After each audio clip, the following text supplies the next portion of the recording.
Yes. In case you need you have some questions, technical questions, you can ask Lynn or me. And so let's start with the first course given by Alessandra Bernardi on symmetric tensor and their decomposition.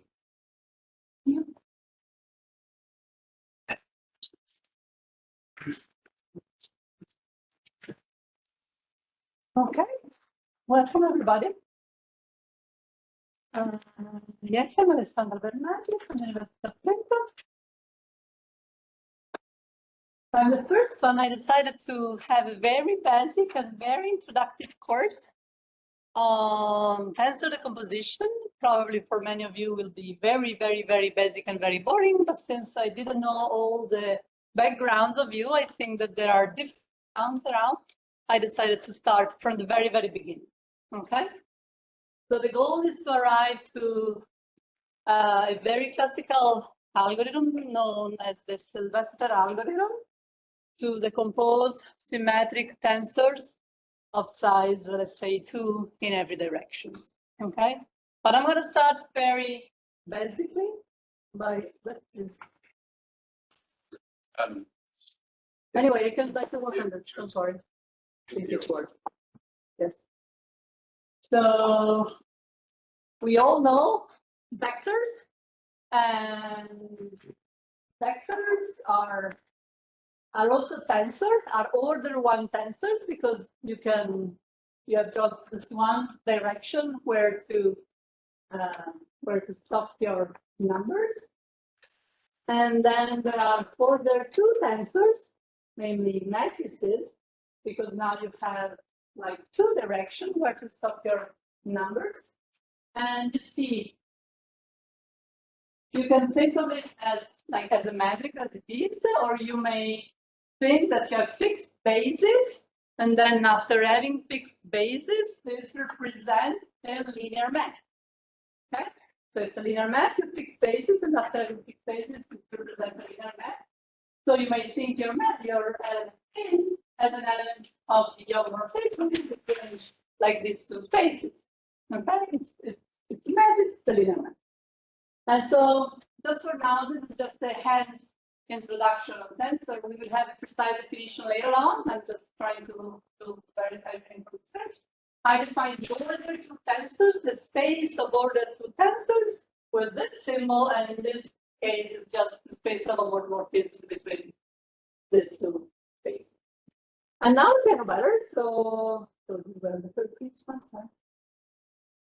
Okay.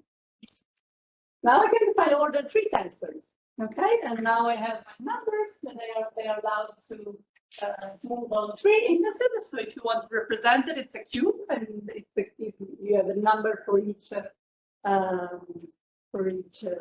entry of your cube.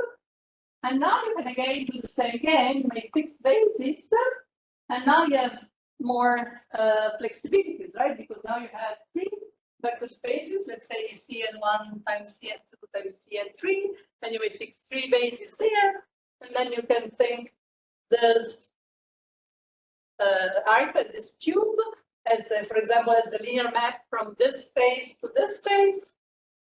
Okay, but you can also swap some order, and then you can take from Cn1 times Cn3, and you end up in Cn2, and so on. In this example, we have like 3 different linear maps. And so again, I can think of the space of order 3 tensor as an element of this space, but also of this space, but also of this space. Okay, I have some freedom. Okay, so I may define just for now just the space of tensors in this way. And they are isomorphic, so there's no. And so, I mean, in general, I can define an order K tensor by taking a K-dimensional box. Okay, I have like the K orders where I can stop my map, and again I can fix the bases, and I can take of it as a linear map from like all the vector space to this one. But I can also do different things. I mean, in this example, that's what I did. Okay, but I can also build the linear map in a different with different choices of vector space. Okay. So far so good. Interrupt me anytime.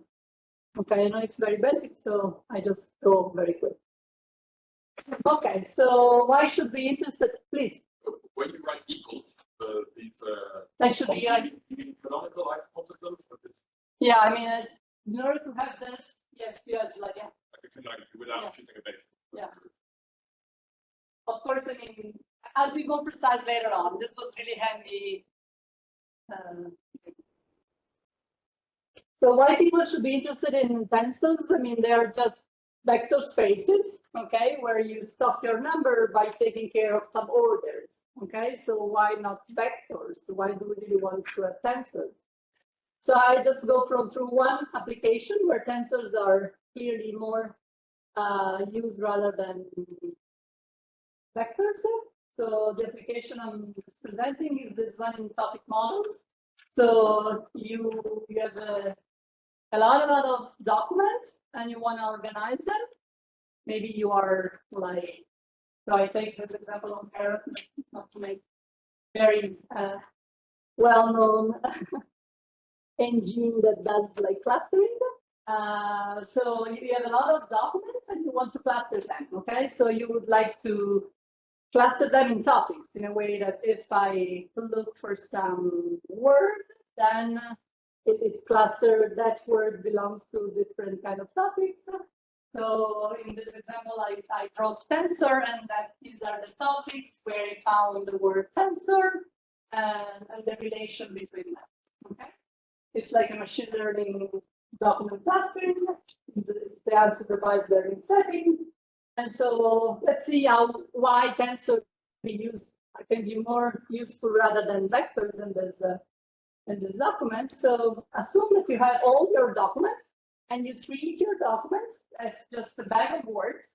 This is not like not real. I mean, they are not just a bag of words. They're a relation between words. I'm making many simplifications, but I'm treating these documents as just a bag of words. So assume that your vocabulary is very limited. You know only tensor, decomposition, engineering, material, stress, algebra, equation, curvature. Maybe these are the words of your vocabulary. I'm making some basic example, and then so every document is made by some of these words, maybe repeated. Okay. And so you have in this example, you have n documents, and I also assume that the order of appearance is not relevant. It is coherent with the type of words. And then I do another assumption that this document contains only certain topics, okay? So they are just R topics. In my example, I decided they deal only with 3 topics: mathematics, physics, and engineering. Okay.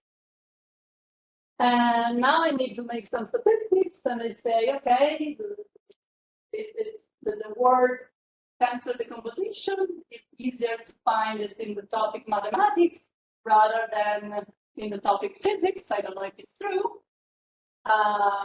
Maybe it's more probable to find the word engineering in the topic physics rather than in mathematics, and so on. Okay. So it's my last assumption, so that the words in a document are independent and identically distributed, conditioned on the topic. So the probability of finding the word WI and WJ in the topic TK is equal to the product of the 2 disjoint probabilities. Okay. Okay. So these are the 3 assumptions that I do. And so if you look everything together, you take your probability distribution, that is the sum of the product of the probability of having certain topics times the probability of having certain words inserting that topic. And I prefer linear algebra rather than statistics. Let me say this. And so I just rephrase this as a linear combination of vectors. Okay. And so the question is that I do have everything. So the knowledge I had is this vector here, and I would like to recover these vectors here.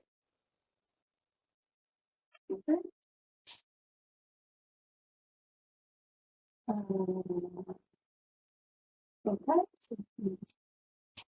So in the previous example, assume that these are the true parameters. So these are the probability in the word mathematics of the first word, the word tensor, of the word decomposition, the word energy, and so on.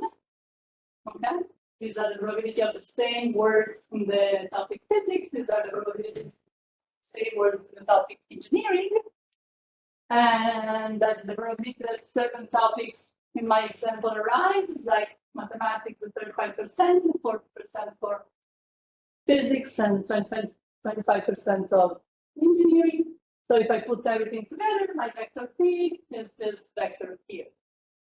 And as you have already understood, I would like to recover Pn, Vp, and Ve by knowing this. And of course, the answer is that it's not possible, right? Because, I mean, any basis will play. I mean, I can write any vector from any basis.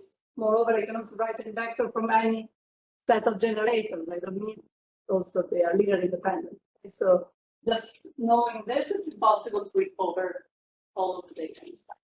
Okay. And that's said in mathematical languages that vectors are identifiable. So it's not possible. You are just So it's not possible to identify uniquely this entries, and R stays from the number of this agenda that I want. Okay. Given a vector, can I write it in a unique way as a linear combination of R other linear vectors? Okay. Of course, it's not possible. Okay, so one tried to do.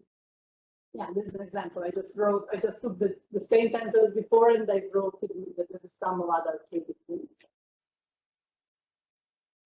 So now I can go back to my assumption, recalling that the assumption I had on the distribution.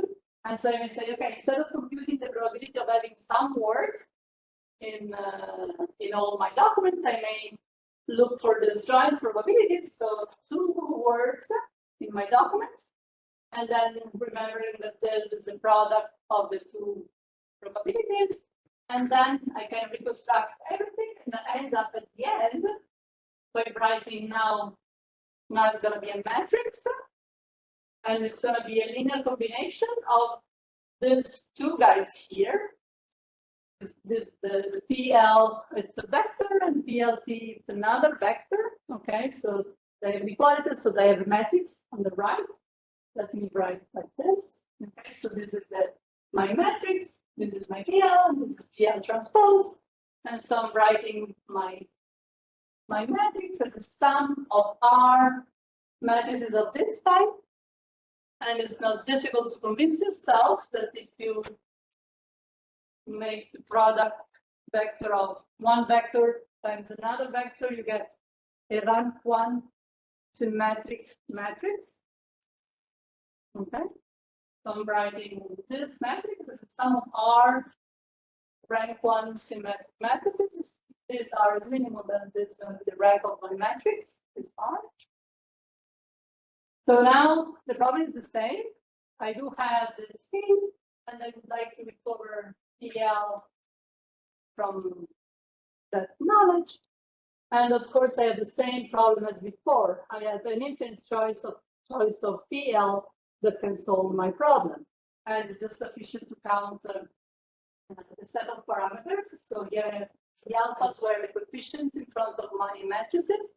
These are the vectors that I use to build my matrix. So this is the set of parameters. And this is the kind of vectors that I'm going to build. But the number of parameters is higher than the space where I go. And so, of course, I have again an infinite way of writing my matrix P as sum of R rank 1 symmetric matrices. So again, also this problem is not possible to be solved. Okay. So what you do next, okay, now you try to do exactly the same thing, but rather than taking 1 word, I take 3 words. Okay. And if you reproduce exactly the same idea, you end up with your knowledge that now it's a tensor. Okay? Starting with 3 words, I have an order 3 tensor. I write my tensor as a linear combination of these objects here. We have not seen the notion of rank yet, but I'm just telling you that these are rank 1.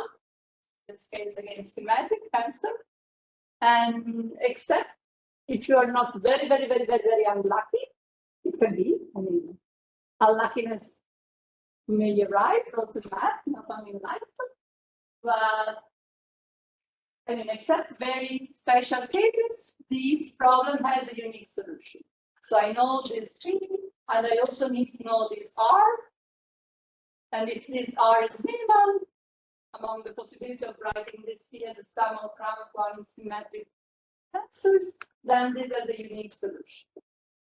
Okay? I'm just saying this to you. I'm not proving it. Okay? I'm just trying to motivate you that the same problem rephrased in terms of tensor may have solution. Okay? May have a unique solution. Of course, if you deal with application, you also deal with like noise. Okay? And so maybe this is not exactly your tensor, and then you need to know to work with approximation. That's a completely different problem. But that's just a say to just depend on how you model your problem. Okay, and in this case, you may have a unique solution. Okay. Any questions? Okay. So now, yeah.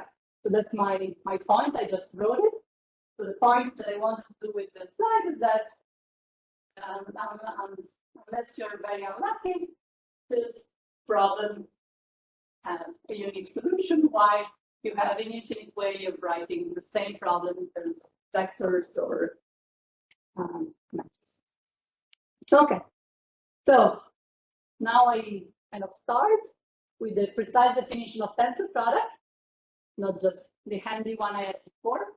So I define the tensor product as this. So I define it to be the unique multilinear map, okay, from the product of, in this case, D vector spaces, and the codomain is just defined to be the span of the image of that map.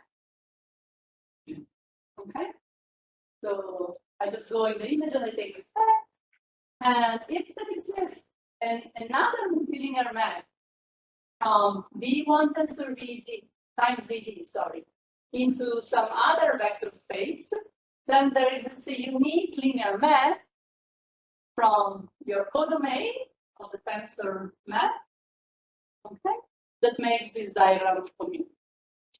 Okay, this is a universal definition for tensor, and it's the definition of tensor product. So the span of the image of that map is the space of tensors, the tensor product, and this is uniquely determined up to isomorphism. So, for example, if you permute the vector spaces, these PR are just permutations. If you make some permutation, you may end up with the tensor product, but it's an isomorphism. Okay. And moreover, it's associative. So if you make a tensor product of 2 vector spaces, so you make these are matrices, and you build up an order 3 tensor by adding a third order in this direction. It's the same as you first make tensor product B times W, and then you tensorize by U. And so really the parentheses are not needed. That's why I don't write any parentheses right here. Okay.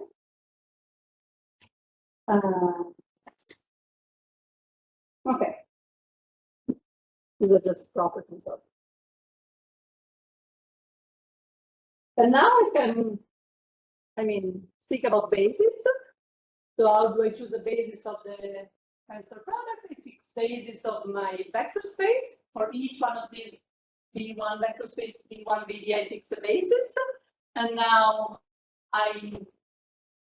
in this map, over here, it takes the basis of V1, it takes the basis of Vt, and I apply this math. What I get is the basis of this space here. Okay, and that's very easy to prove because this is this. By definition, the codomain is the span of the image. So it's sufficient to prove that they are linearly dependent. Okay, and so this also shows that the dimension of the tensor product of the vectors of these vector spaces is the product of the dimensions of the VIs. Okay. And now I would like to make a connection with these boxes of numbers that I did before. So one way is the following. So you can also build, now you have a basis, you can build a dual basis in the same way as you build dual basis for vector spaces. And in this case, you take a dual basis of each one of these vector spaces and you tensor them. And if you apply the dual basis of some vector, you get exactly what you expect. So you get like, you evaluate each one of these EIJ. So you evaluate the first one, EI1, on the first component, and the last EIDB on the last component, then you will get the corresponding coordinates of this. And so, yeah. So if you take your A, the tensor, okay, and you want to represent it in coordinates, this is nothing but, I mean, this is the basis, like the canonical basis to just fix, and the coordinates of this specific entry of your basis can be obtained by applying dual basis at your test. This will show up precisely the entry position I1. Okay, so this makes like a connection between the formal definition of tensor with this definition I gave by hand at the beginning, like a box of numbers. Okay. Okay. So far, so good. Okay, so this I made a picture of an order 3 tensor in C2 tensor C2 tensor C2. So I call it order. In this case, an order 3 because I see 3 vector spaces. I know in certain paper this is full dimension, but I prefer to call it order. Okay, the number of factors of your tensor space. Okay. So now let's start some more interesting things. So I now define the rank of a tensor to be the minimum R that you may need to write your tensor as a sum of elements of this type. And if you think on how we define the tensor product, these are elements in the image of the universal map we defined at the beginning. Let me just go back over here. So I defined so I can fix the vector in V1 and the vector in V, and the tensor product of the vector in V1 and the vector in V is really in the image of this map. Okay. Okay, so I define the rank to be the minimum R that I may use that I need to reach my tensor as a linear combination of elements in the image of that map. And this definition is well posed because I defined the space of tensor to be the span of the image of that map. So every tensor can be reached. And if my tensor is in order to tensor, it's a matrix, then this coincides precisely with the definition of rank of matrices that you know. The rank of a matrix can be also defined to be the minimum R, such that your matrix can be written as a sum of rank of R rank 1 matrices. And for matrices, we all know how to compute the rank. We learned it our first year. For tensor, this is the problem. Okay, this is the problem. It is solved only for certain classes of tensors, and that's precisely where we are going to go for this course. Okay, so my goal will be to restrict on some very special case in which this problem has a solution. And so I would like you at the end of this 2 days, I give you a special tensor, then belonging to the class to do the solution, and you may be able to find its breadth. Okay?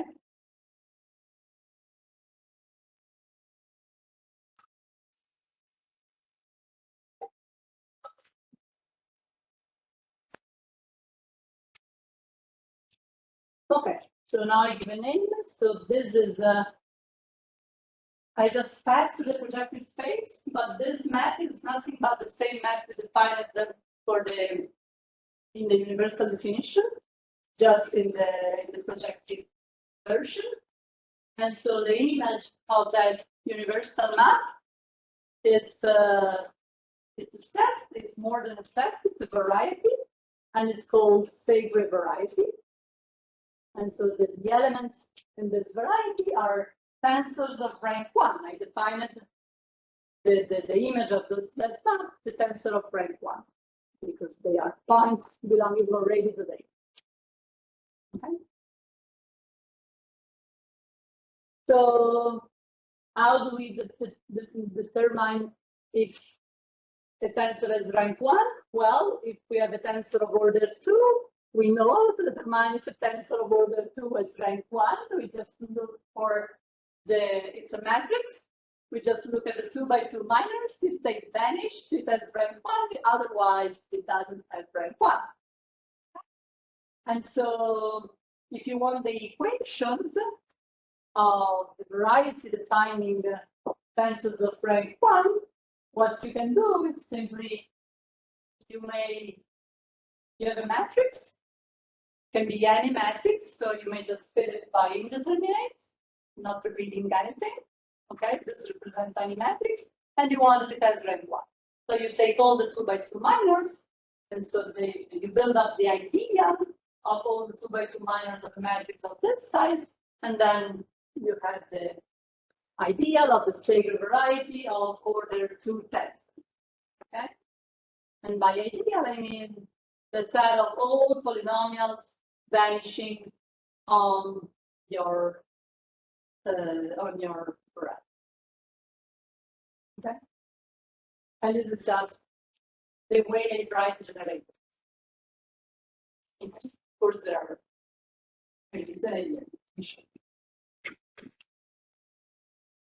so that was easy.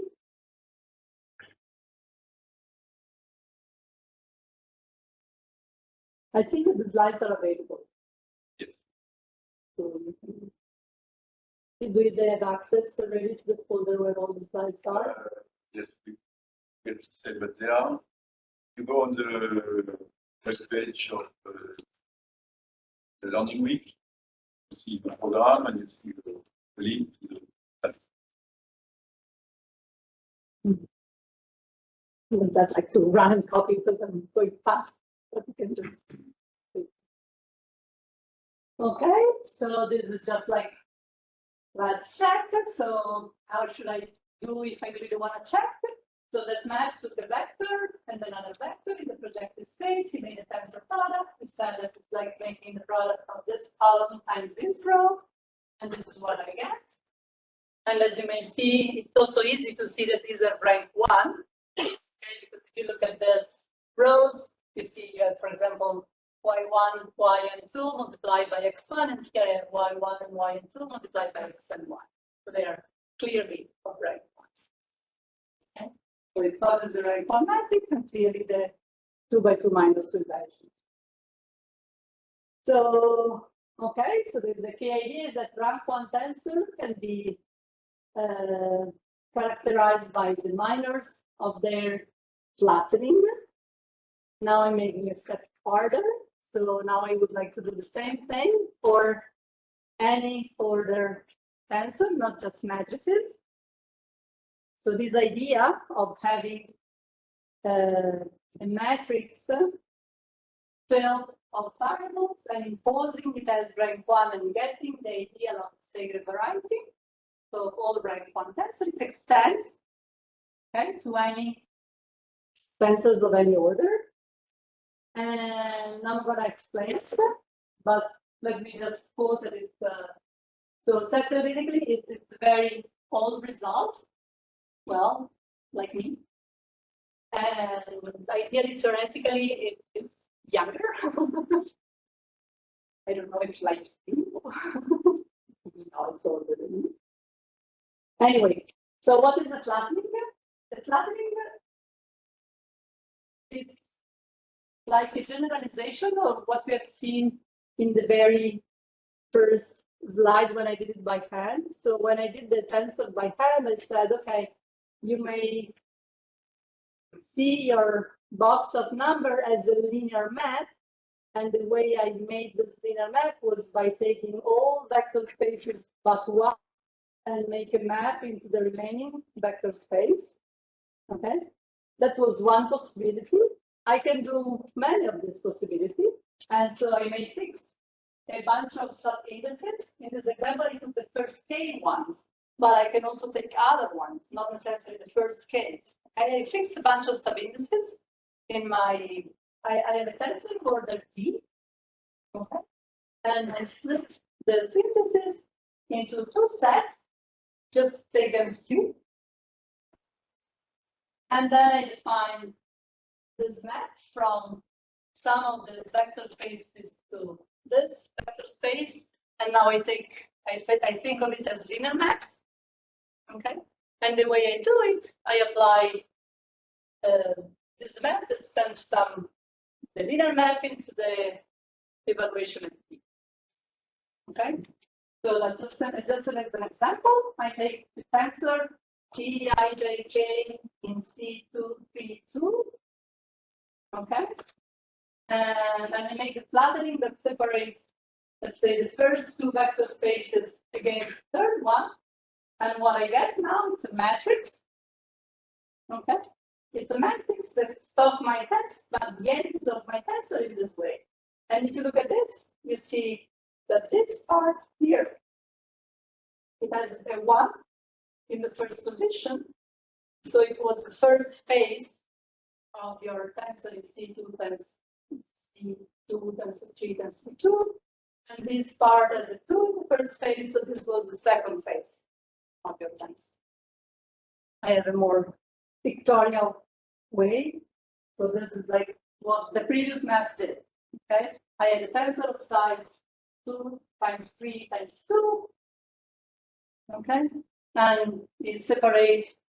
This was the first layer, and the second layer on the back, and it built up a matrix that is.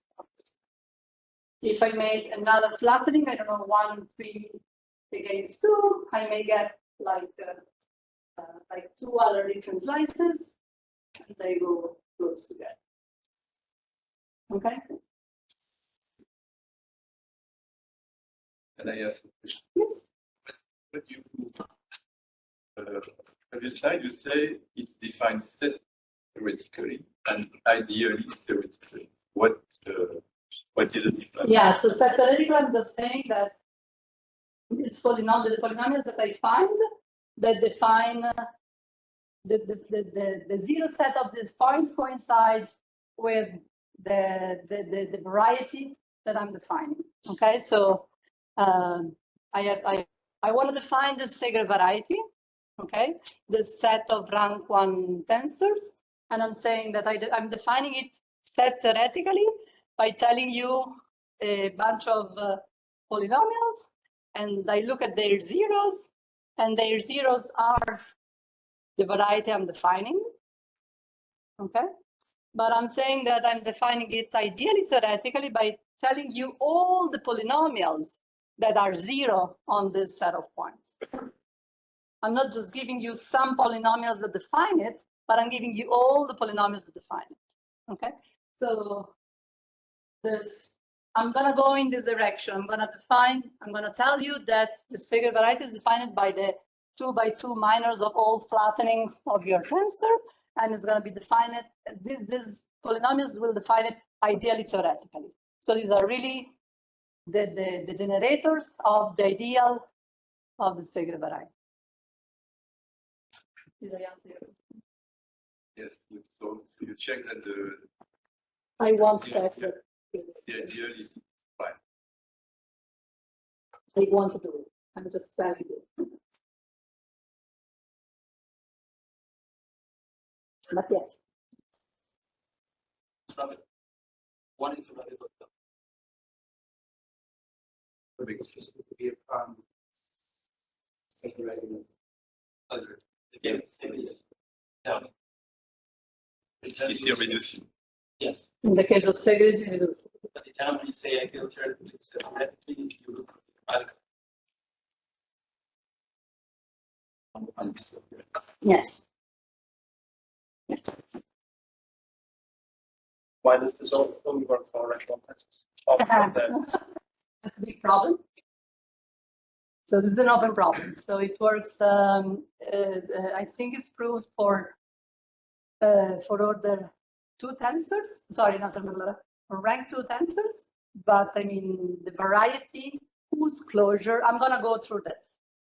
But it's proved that if you take all the minors, you take your tensor, okay? You look at all its flattening, and you fix a rank, and then you look all the minors of that specific rank, okay? This defines a variety that only for very small cases it's the variety of tensor of fixed rank and then the closure of it, okay? Only for very few cases. After these few cases, this is a bigger variety.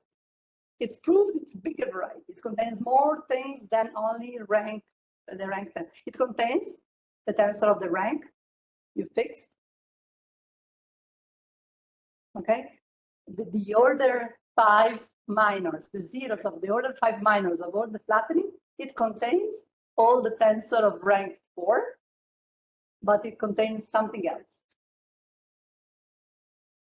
And this something else, I mean, in the next case will be just the closure of the set of rank, in this case 2 tensors. But then if you pass higher than rank 2, then it may contain something else. But I will not go through this. It's another very interesting question, the one you raised. So the equations for, in a few slides I will use this word secant varieties to say the variety that contains all the tensor of fixed rank and all the closure of the set. But the equation of secant varieties in general, it's an open problem. It's known for certain cases, but in general it's an open problem. And what you know is that the minors are among the equations that define it, but they are not sufficient. Did I answer your question? Okay. I think. But I won't go very deep in this problem. It's another problem. It can be another course.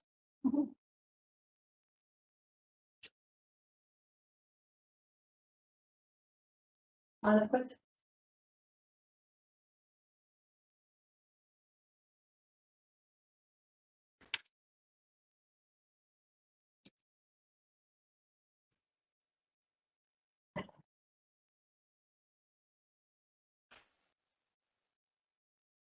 Okay, so here I try to show some evidence of what I just said. This is, for example, if I have my tensor here, okay, and I write down one of its flattening, this is how the matrix turns out. And so if I have the tensor of rank 1, okay, and I look how this flattening, the divides, for example, the first K vector space is against the others, looks like applied on a tensor of rank 1. Okay. What do I get? Is that, I mean, this is what I have here with R equal 1. Okay. So it's merely a matrix of rank 1. Okay. So if I have a tensor of rank 1, I write down any flattening I want, and I end up with a matrix of rank 1. So clearly, all the 2 by 2 minors, they have to vanish on rank 1 tensor. Okay. So if the rank of my tensor is 1, then the 2 by 2 minors of the flattening vanish. The reverse implication is more involved, but it comes from the fact that so I also, if I want to prove an equality, I need to prove also the reverse equation, but this is just a set theoretical thing. I should prove that if I have something that vanishes on the 2 by 2 minors of the flattening, then I get something of rank 1. And this is not precise, it's just the idea of how to do it. So if you have, so you have a tensor such that all the flattening have vanished, all the 2 by 2 minors of the flattening vanish, it means that every flattening is of this type. So every flattening represents a matrix. And if the minors, the 2 by 2 minors vanish in it, it means that every flattening is a rank 1 matrix. Okay? And so where this V1 belongs to first vector space and this V2 belongs to second vector space, but if this has to happen for all choices of all the sub-indices, I just wrote one of them. Okay? The fact that it has to happen to all the choices of all of them, I mean, I'm just telling you, not proving, that this forces your tensor of having rank 1 at the very beginning. As I said, this is not a precise proof, it's just the idea on how to. You can try. But this is just the proof for a set theoretical form. So if you want to prove the ideal theoretical version of what's written here, you also have to prove the right one. And I'm not doing it.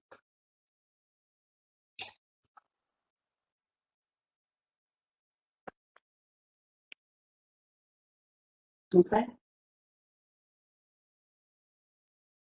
So here I'm going through your question a little bit. And so now we know everything about rank 1 tensors. Okay. So let's go for auto questions. So what do we do next for rank 2, for example? So is it true again that there's now the 3 by 3 minors of all the flattenings of your tensor defines all the tensors of rank 2, all and only the tensors of 2. So one direction, it's true. So if your tensor is rank 2 and you write down all the flattenings, then the 3 by 3 minors of this flattening they have to vanish. And the idea is very similar to the previous one. This is true in general, as I was answering for one. So if you have a tensor of rank R, you write all the flattenings, and this flattening will have rank R. So all the R plus 1 minors of the flattening will vanish. This is always true for any R. What's not true is the reverse. So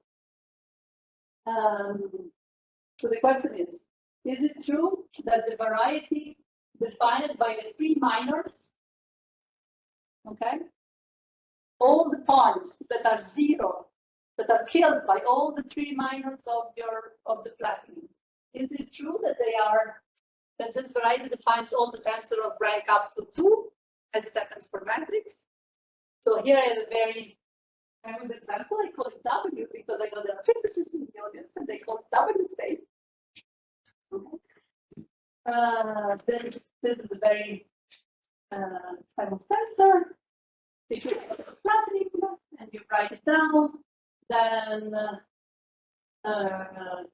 it turns out that you can write this flattening like, I mean, in columns like this vector and this vector, and you get exactly rank 2. But if you try, like as an exercise, so it has rank 2. So the minors, the flattening has rank 2. Sorry, the 3 by 3 minors of all the flattenings of this tensor, they vanishes. So all the flattenings have rank 2. But if you try to write this tensor as a rank 2 tensor, you may do it in this exercise. You write like as a sum of 2 elements of rank 1. and you try to solve the system, it's a linear system, you don't find solution. It's impossible. Okay? And so this tensor does not have rank 2. And since I can write it as a sum of 3 tensors of rank 1, then it has rank 3. Okay, because it doesn't have rank 2, but it's possible to write it as a sum of 3, so it has rank 3. But if I look at the 3 by 3 minors, they vanish. Okay, so this is like the first phenomenon that we see. There's more in general for general R, but this is one of the possible things that we have.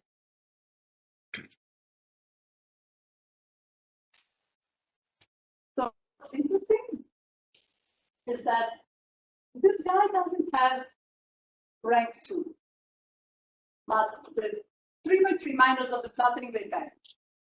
And what's interesting is that we write a sequence of tensors, and this sequence, if you don't see, you can just move your ears. No one will complain.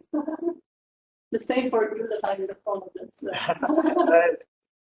I mean, there are plenty of free spots over there. So this tensor is a sequence, but for each n, you have that it's a rank 2 tensor, right? Because this is rank 1 minus another rank 1. Okay? So this is a sequence of rank 2 tensors. If you look at the limit, by n that goes to 0 of the sequence, what we get is precisely your W tensor. So this is kind of nice because the 3 by 3 minors, they are polynomial equations. So if you look at the variety that define, since they are polynomial equations that define something that is closed, for example, under the Zariski topology, for example, if you like Euclidean topology is still fine because we are working over the complex numbers. So we will also use the Euclidean topology.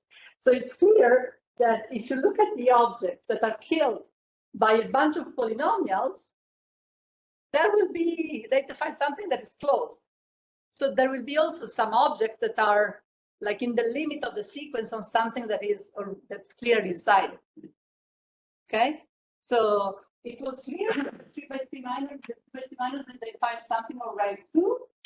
But if there exists some sequence of rank 2 tensors that goes to something that is not of rank 2, this has to be killed by the polynomials that define the set of rank 2 tensors. And this is an example. Okay.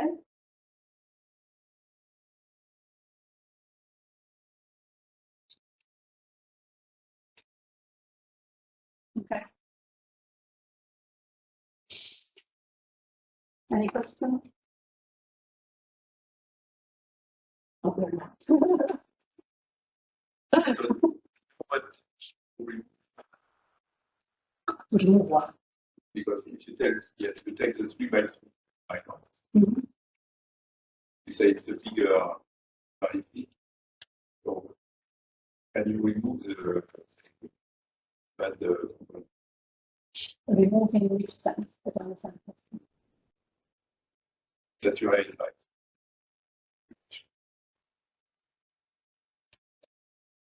So the 3 by 3 minors, in this case, they do what they have to do, but they also define the points of the limit. So there is nothing to. I mean, as soon as you may remove equations, but as soon as you have equations, you define something that is closed. So you will always have something that can be obtained as a limit of a sequence of. The point is that if you take, I'm not really understanding the question. So the point is that if you take the set of rank 2 tensors only, this is an open set. And so there's no way of defining an open set via a polynomial, like a unique. You can find polynomials that are zeros on it, but they will define also something else if it's open and it's not closed. I don't know if I answered the So maybe the question is that if you take the 3 by 3 minor, this defines some reducible value. No, see. Yes.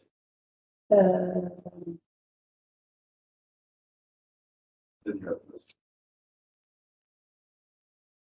Yes.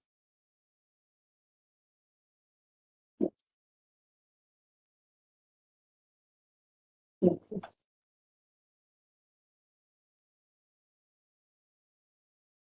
But anyway, I couldn't avoid this problem by taking equations because the set of rank 2 tensors, so this is something that will always arise. I may remove some component. So if the variety that I define in not in this example, but in other, if it's not irreducible, I can try to add other equation in order to remove some component. But still, what I will be left, it will be something that is closed. Angela. Now you have this limit of rank 2 tensors converging to this rank 3 tensor. This also means that we can approximate this tensor very good by As good as you want. using this formula. Yes. And is this an optimal approximation? Yeah. I mean, depends what you mean by optimal, but you cannot do it with rank 1. There's no sequence of rank 1 tensor that leads to that one. If this is the your meaning of optimal test. Yeah. And this is so for example, in application, this is very strange thing, right? Because now this example is rank 3, and from rank 2 and rank 3, there's not a big difference, and we are happy if it's rank 2 or rank 3. But with the same example, if I increase the order of my tensor, and I keep the same W tensor, the rank of the tensor will increase with the order, but there will always exist a sequence of rank 2 tensor converging to it. And that's more a problem if you really work in applications, because you have a very high rank tensor that can be approximated as good as you want with the sequence of rank 2 tensor. I mean, it depends what's your goal. It can be a big problem, but it can also be like a very punchline because you may approximate with something that is very small. Depends on the problem, yeah. And there was another question before you will get another question. Yes, so here you have a limit of tensors of form 2. You can also have the same phenomenon, limit of sequence of rank 1. No, not with that. No, not in general, because the set of rank 1 tensor is closed by itself. No. And can you also see it with rank 3? Yeah, yes. Not with rank 1. Yeah. With rank 1, the 2 by 2 minors that define exactly the rank 1 tensor.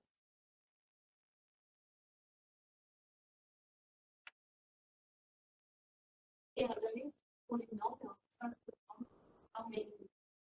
so in this example, I had 2 variables, and this guy here, you might think of it as x squared times y, like x times y plus x times y times x plus y times x times x. If you write it as a polynomial, it's going to be x squared. We will see this example in polynomials at some point, but as a polynomial is x squared times y. Yes.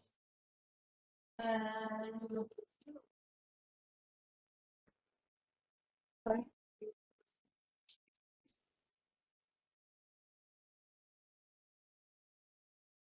There is a polynomial. I'm not sure I understood the question. I will do this example also with polynomial. I will redo the same example with the polynomial. What is the relation with the zero locus polynomial? The zero locus. Yeah, there is a relation, but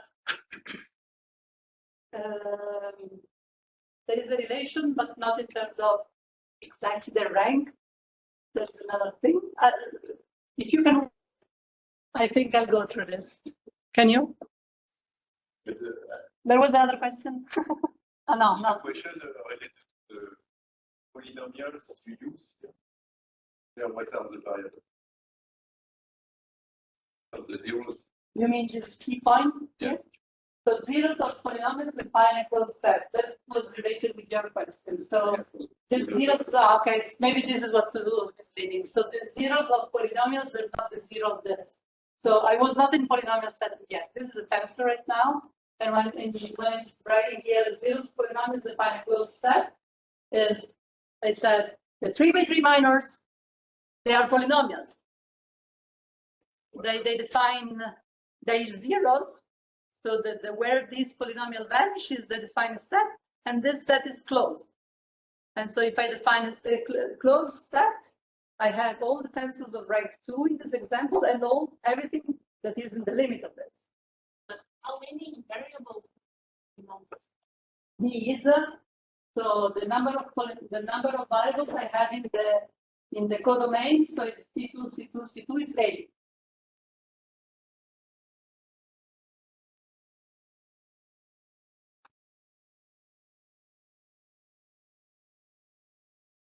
So I have to go I have to write down all the flattenings. Okay, the flattenings are matrices of size 2 times 4. Okay, I have to fill them with variables, and I have to take the 3x3 minors. So the variables are 2 times 4, 8. I lost the order of the question. Probably there was another one before you. That was you, I don't know. I lost the order, so you go. Sorry,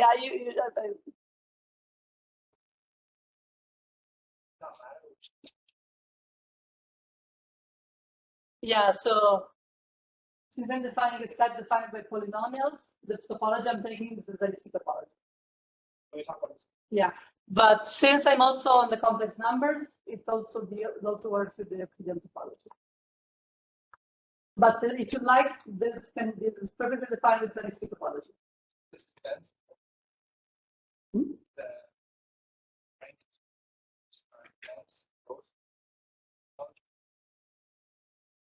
No, it's a variety. So I think it means the side of the secant. inside the secant, yes, but inside the object defined by this polynomial, yes, but in space, no. They're a closed set. It's a closed.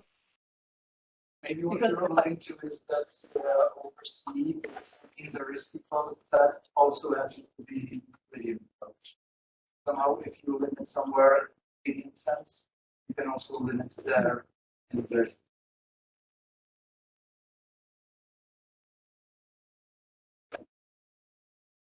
I think you showed that the set is not securely closed, and the question is that it means it's also not securely closed. I think that's the question we asked. I know, that's okay. You. Yeah, I was wondering because usually here are tensors, and you're saying that the complex point tensors are not the algebraic set, but maybe the real ones are. No, they are even worse. Even worse. But they're not algebraic. They're not even. Something algebraic.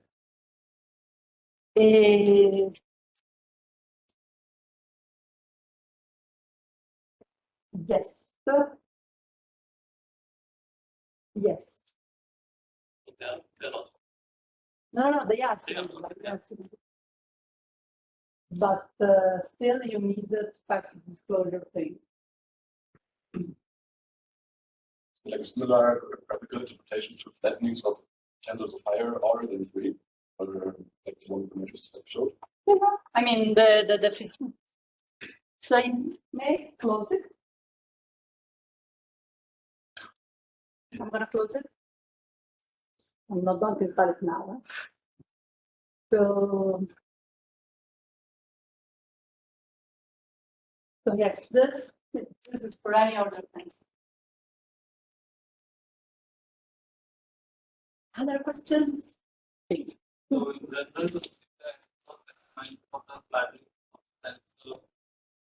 then the tensor is in the minus. So this should, if I understood their question, I think it's related with Otto's question. So the variety defined by the minors of fixed order It's a variety that only in very small cases will cycles. That is this case here, but only for small cases. If you go higher with the rank, it finds a bigger variety. Other questions?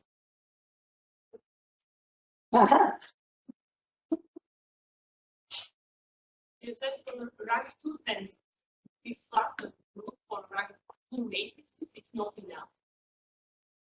It's not enough that all the matrices are rank 2, so that we get a rank 2 tensor. Yeah, you may end up with this guy, not this next one, that may be a rank 3. What if I take some tensors of my original tensor?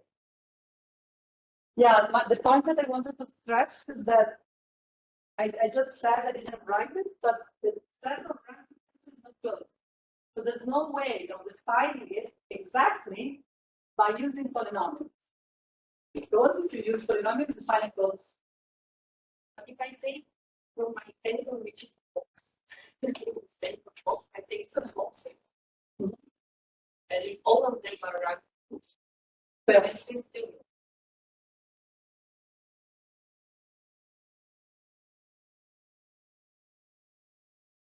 I say not so loud. Other question?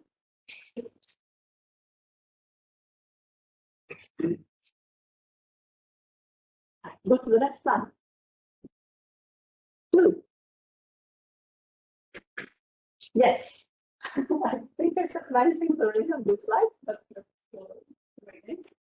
So I have my second variety of rank 1 tensors.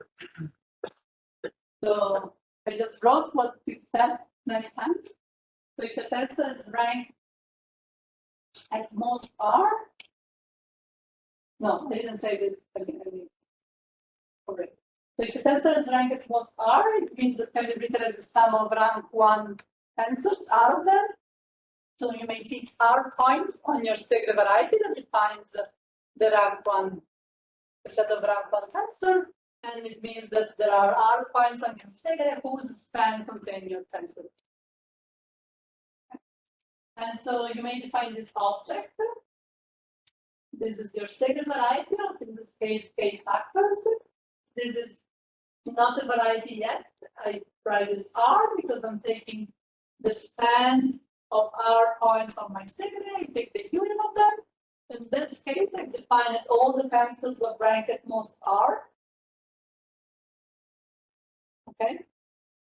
And as I said, and also the previous example shown, is that this object may be not closed. Because in the closure, there are objects that doesn't have, in the previous example, rank 2 R was 2. And I found something of rank 3 that was in the closure of this object. Okay, so when the phenomenon we saw before of this W tensor happened, so for example, for the tensor we saw before, it was W, sorry, this is a typo. It should be W in the previous example.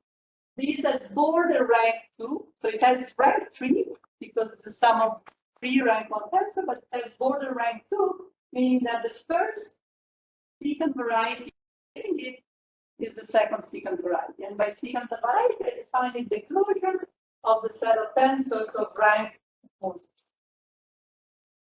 Okay?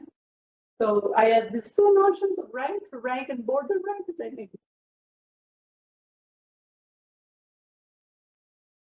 And so secant variety has this nice property there, like this nested property. So the first secant is the variety itself, that is contained in the second secant, that is contained in the third secant, and so on. Through by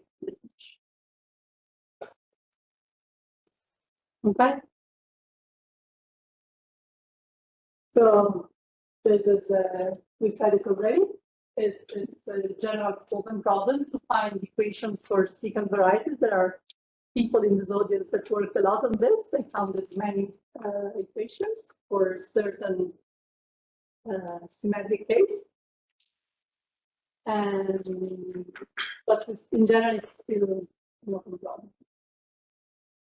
And as I was saying before, one of the questions, even though we were able find the equations of the secant varieties, they will tell us only the border rank of our tensor. They will not reveal the rank. And the example on the W tensor we saw before, it's the case. So for this previous example, the border rank was The border rank was, the W tensor is border rank 2, because the limit of a sequence of rank 2 tensors, but the rank was 3.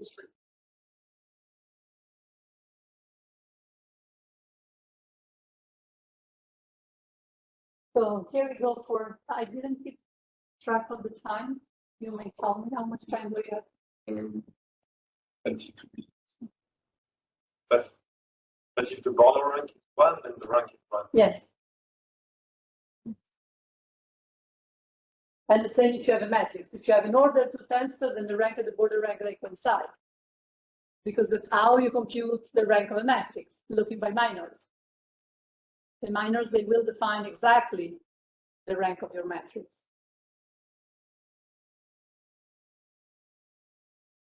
Okay, so there's one case where we know everything from many years, as you Sylvester, and it's the one of symmetric tensors in D copies of C. Okay, this is a well-known case, and this is what we will. This will be our goal, being able to compute the rank of this tensor. Okay, I'm going through this. Okay. So, okay, I start always from the beginning. I have matrix of rank 1, and now I want to pass to symmetric. Okay, I want to make the symmetric version. So if I have a matrix of rank 1 and I have a symmetric matrix, now instead of writing this as a product of any two vectors, if I write it as a product of the same vector, I got a symmetric matrix. It's not only rank 1, but it's also symmetric. This is E tensor D. And so I may define the symmetric matrix of rank R to be my matrix written as a sum of R rank 1 symmetric tensors, matrices in this case. And as you know, as every time you have a symmetric matrix, you may associate to it a quadric. Okay? This is something that we learned very early in our linear algebra courses. And the rank of the quadric is the way you compute the rank of the quadric is to compute the rank of this matrix. And if you interpret it in terms of quadrics, you also know that once you know the rank of the quadric, it means that you can write the quadric as a sum of R, the square of linear forms. Okay, so you define the rank of your quadric. And the linear forms are precisely this, like B1I x1, Bni xn. And so we can do the same for tensors. Now, if I have a symmetric tensor, it's a tensor that is symmetric. So you pick any entry, you look at the indices, any permutation of those indices will actually show the same number in your hyperbox. And you may also make it more right. So the way of doing this is you may start from the vectors from the tensor product of vector space times D times itself. Now I made the vector space in the same. And I made this projection onto the symmetric subspace of this vector space. And the way I do it, I take like a random tensor and I symmetrize. Okay. And so now we have seen the correspondence between symmetric and quadrics. We can do the same now by taking a symmetric tensor of order D, and the correspondence with polynomials is with homogeneous polynomial of degree D. And the way I do it, so in this case I did the reverse, but in the other direction. If you have your polynomial over here, it's homogeneous. Okay. And you may associate the tensor, like just filling the end vector,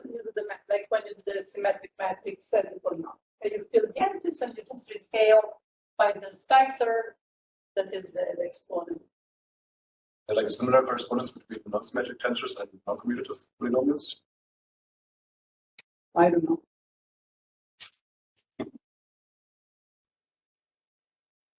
I don't know.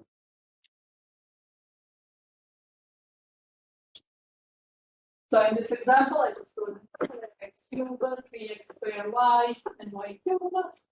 This x cubed is x0 to the cube.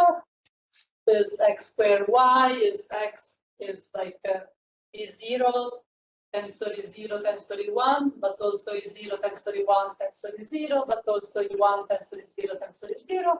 And so, yeah, that's, I should have, this is not well written, I should have written the 3 different states. Yeah, you see, I should have written is 0, tensor is 0, tensor is 1, plus is 0, tensor is 1, tensor is 0, plus C1, tensor is 0, tensor is 0. And this is y. Okay?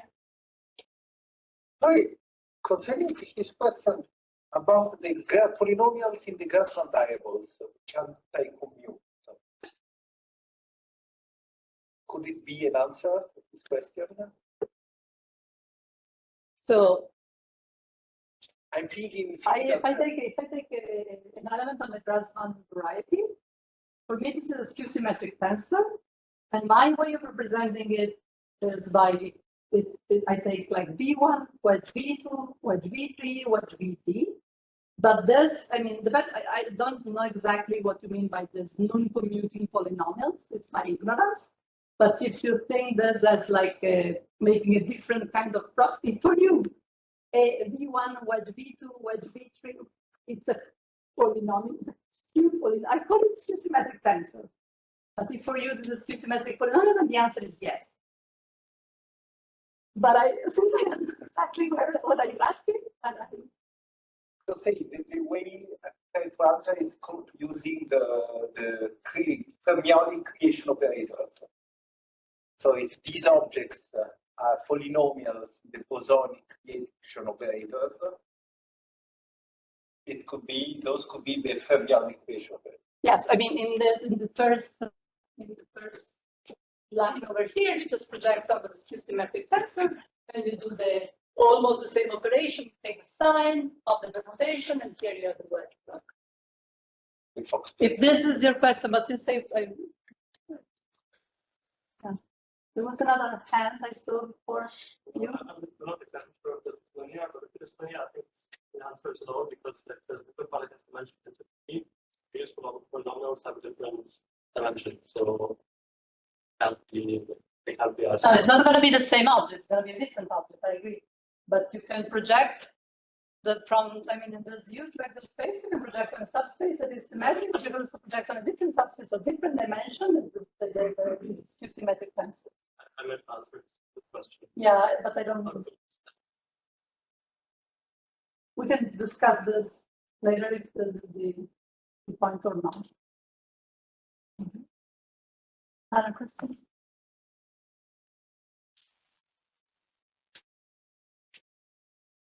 Okay. So the point of this slide wanted to be that working with symmetric tensor or working with polynomials is the same thing. There's a one-to-one correspondence. Okay, so now what does it mean? So let's try to translate the notion of rank. We said that the rank is the minimum R, such that you can write your tensor as a sum of rank 1 tensors, R rank 1 tensors. I can define the same, almost the same definition by using symmetric tensor and defining symmetric rank of a symmetric tensor. That is the minimum R, so that I can write my symmetric tensor as a sum of R rank 1 symmetric tensors, and I'm going to call this a symmetric rank. And of course, you may compare it with rank, okay? Because here I'm putting an extra condition with respect to before. Before I just rank 1. Now I'm saying rank 1 and symmetric. And so you may ask yourself if the rank is equal to the symmetric rank. And there's somebody else asked this question before, it's common. And so this is true up to certain cases. At certain point, there was a counterexample, but I think that there are some gap. Maybe Giorgio can say something more on this. Still open. It's still open, right? So there was a counterexample, but there was a gap in the proof. I mean, some lemma was not clearly proved. It's not wrong, the counterexample. This is the stage of the art. Is that there's one lemma in the proof that is not well proved. Yeah. So, I mean, the question is still open. These two ranks are the same, rank or symmetric rank. But I'm going to focus everything on the symmetric rank now. Okay, so I'm going to look for, I give you a symmetric tensors, I give you a polynomial, and I want to write it in terms of symmetric rank. Okay. Yeah, that's the common question if the two ranks are the same, but I'm focusing only on symmetric rank. Okay, so let's see what the tensors of polynomials. Yeah, so here I use this array. So if I have a vector, I can write a linear form. If I have a matrix, I have a quadric. And in general, if I have, yeah, I wanted to write as a rank 1 tensor. So if my quadric has rank 1, this was the symmetric rank 1 vector. And if my tensor is rank 1, then the polynomial that I may associate with it is to see that it's the mean power of a linear. Okay, so the vector is the linear form. In a matrix, the tensor product of two of the same vector twice is L squared, and this is L to D, a linear quantity. So rank 1 symmetric tensor is a linear quantity. So the translation is that now I give you a polynomial, and my question is which is the minimum R, such that I can write my polynomial as a sum of these powers of linear forms.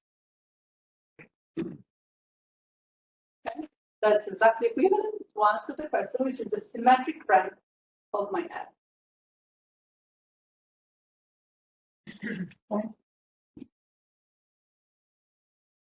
Okay, so before we saw the Segre variety to be the image of the universal map, so tensors of rank 1. Now I'm moving to symmetric tensors. So what am I doing? I'm intersecting the space of the tensor space with the subspace of symmetric tensors. And so I'm getting tensors of rank 1 that are also symmetric. Okay? And I call them as a variety. So the image of this map that sends a vector into itself product in times is the Veronese variety. So rank 1 symmetric tensor. Okay, so it's the intersection of the Segre with the space of symmetric tensors.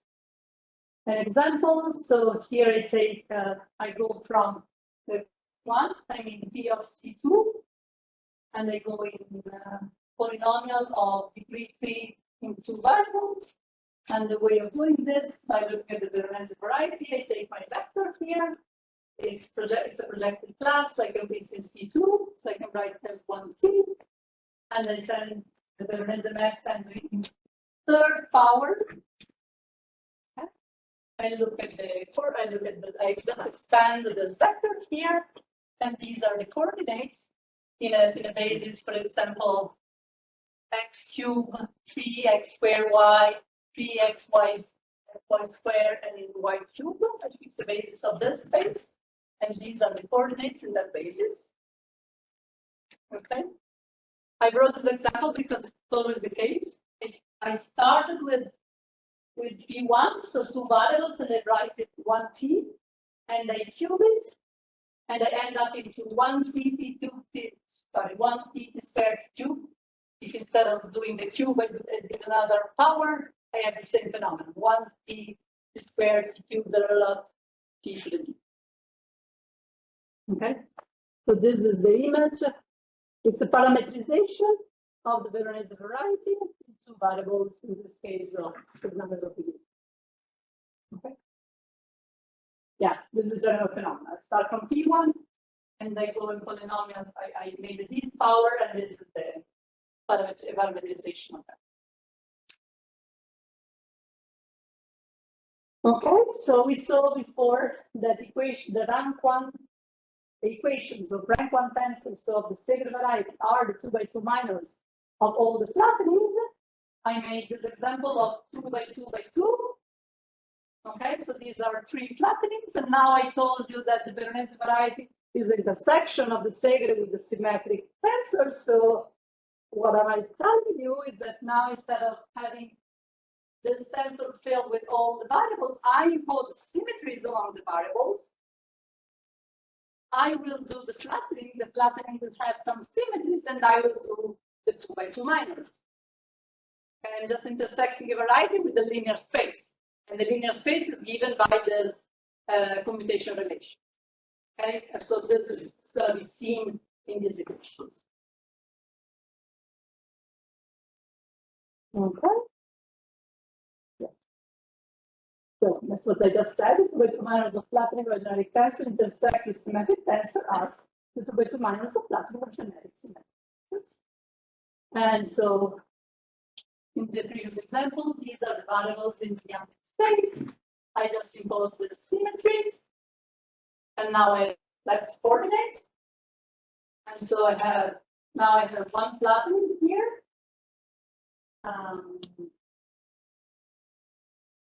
Yes, so I didn't impose the symmetry over here, but now I impose the symmetry over here. Yes, so like these 2 variables, they become the same.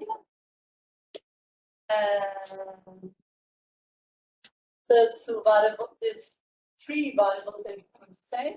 Did I do the problem? Yes, did the property. And so, of course, when I do this, it may happen that some columns are useless. I can just take one of this column out, for example. And now impose the minors, the 2 by 2 minors of this. Okay. Yeah, so I just checked it, but you can do it yourself if you want. Yeah, in order to check, you just need to take the polynomial, that is the 2 of a linear form, try to plug the variables beside this, and check that the minors are 0. But of course they do it. You just impose trivial equation. I just did the computation for you. Nothing. Okay.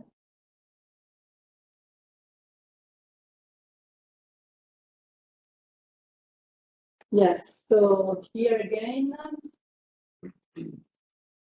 so if you check that your linear, the power of your linear forms scales the 3 by 3 minors, this proves that 2 by 2 minors, sorry, this proves that your Veronese variety is contained in the variety provided by the 2 by 2 minors. And if you really want the equality, I mean, you can either invoke what we said before, that is just the intersection of the Segre, of which we have the equation with this linear space.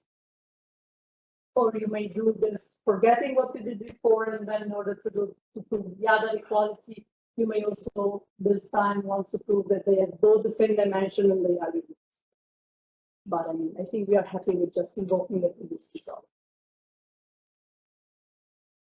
Okay, and as before, this works in general. So if you have like 2 variables, so this is the Veronese variety of P1. So this is the symmetric tensors of 2 by 2 by 2 by 2 by 2 by 2 times rank 1.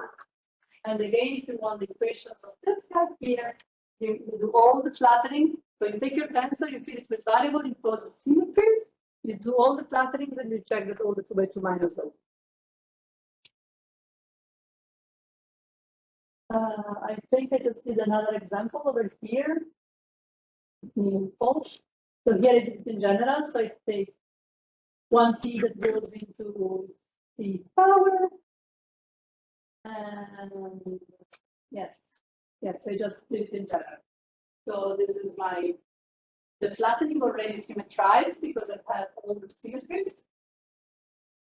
Okay, and I just plug that element in the image of the Veronese map inside here. And if you look at the 2 by 2 minors, they are of this type, and they are clearly zero. Okay. Yes. Just okay. So so I call it pressure marker. So the image of the Veronese map starting from a P1. So if P1 is a line, I do the Veronese embedding. What I get is a curve. Okay, and it's a very special curve. It's called the rational normal curve. And the equation of the rational normal curve are the 2 by 2 minus of symmetric tensor of order T, two variables with each variable respecting the same. I'm just repeating the same thing. So it's a general fact, even though you take any Veronese variety, not just starting with P1 only, but any Pn, so any number of variables. If you do the Veronese embedding, then the way of getting equation are the 2 by 2 minus of the clustering graph.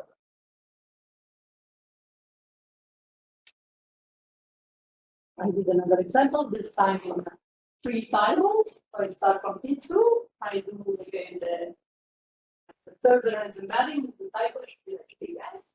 Now I have like 3 variables in projected case. I take this one TU. Now I do the Veronese embedding of this. And this is a minor. I just wrote one of them. I should write them all, but this is one of the minors. And if I take 2 by 2 minor of this, I get again. I just wanted to make another example of more variables. Okay, now I want to do another thing. What time do I have? Yeah. It's over. Okay. No, it's also a very good time to stop.